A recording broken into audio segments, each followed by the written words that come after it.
আচ্ছা, আমরা সকালবেলা আমরা সংবাদ পাই, আমাদের সংবাদ পেয়ে আমাদের থানা পুলিশ সবাই আমরা আসি এখানে। ঘটনাস্থলে এসে আমরা দেখি যে উনার এখানে মানে মিনারুল ইসলাম, উনার বয়স আনুমানিক 35-36 হবে। তো উনার বাড়িতে দুইটা কক্ষ, এক কক্ষে উনার স্ত্রী এবং একটা মেয়ে, 2 বছরের একটা মেয়ে বাচ্চা, আর আরেক কক্ষে উনার একটা ছেলে এবং যে ভিকটিম যে মানে মিনারুল, উনাকে আমরা দেখতে পাই।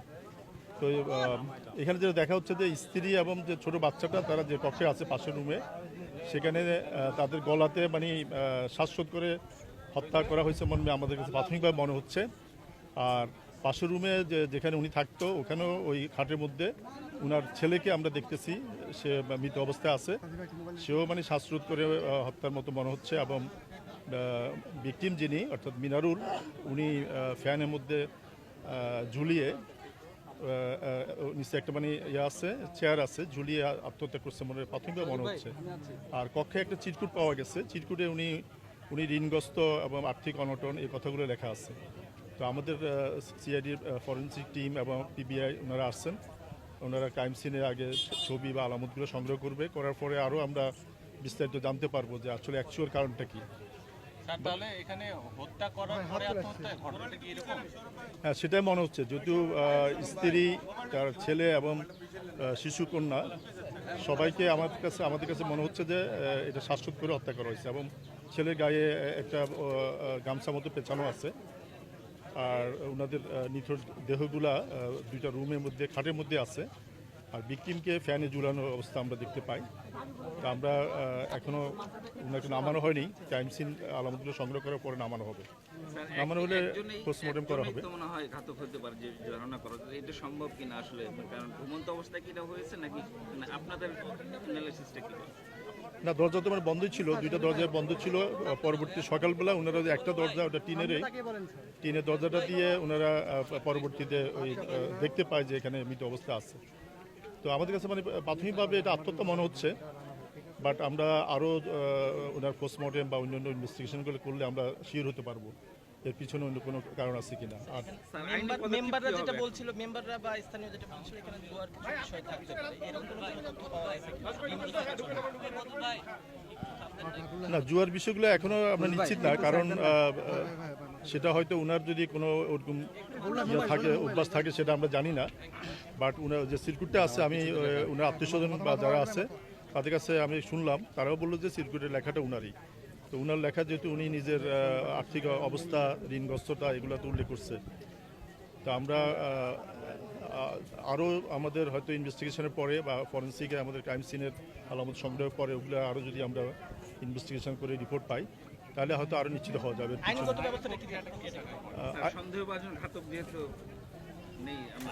না, সন্দেহভাজন তো এখন যেহেতু নাই, যেহেতু উনি নিজে আত্মহত্যা করছে, তো আপাতত আমরা সেগুলোর উপর কাজ করব। আর এর পিছনে অন্য কারণ থাকতে পারে কিনা আমরা সেটা পরবর্তী ইনভেস্টিগেশনের মাধ্যমে আমরা জানতে পারবো। বাচ্চাদেরকে শ্বাসরোধ করে হত্যা করা হয়েছে, বাকি সবাইকে শ্বাসরোধ করে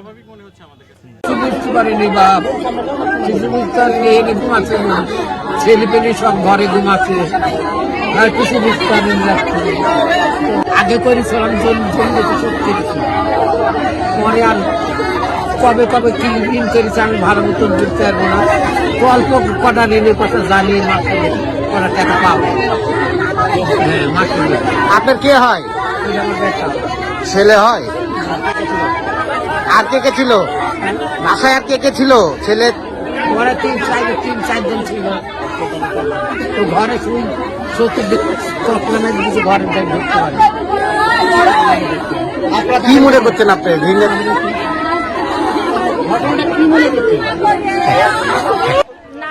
শত্রুতা নাই বা আমার কোনো রেলপাতি নাই, শত্রুপনা নাই, আমার বেটার শত্রুপনা নাই। কোনোদিন জ্বালা যন্ত্রণা করেনি, জামাই সবসময় ভালোবেসেছে, খাবার দাবার ভালো খাওয়াইছে। এখন কিভাবে কি হয়েছে এটা তো আমরা জানি না, এটা জানি না। সকালবেলা দেখছি তো মরিয়া সব, আর মানুষ আমার দেখতে না, আমি ঘুরে চলে জানো।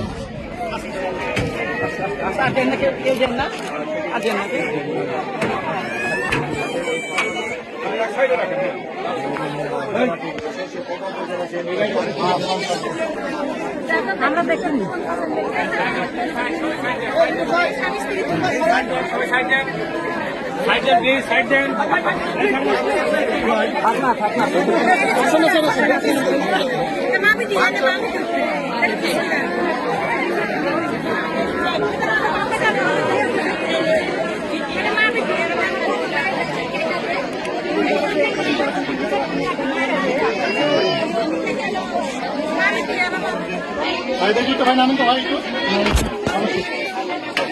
একটু শুনুন তো দেখুন তো আমি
প্যাকেট করে প্যাকেট খুলবে না প্যাকেট খুলবে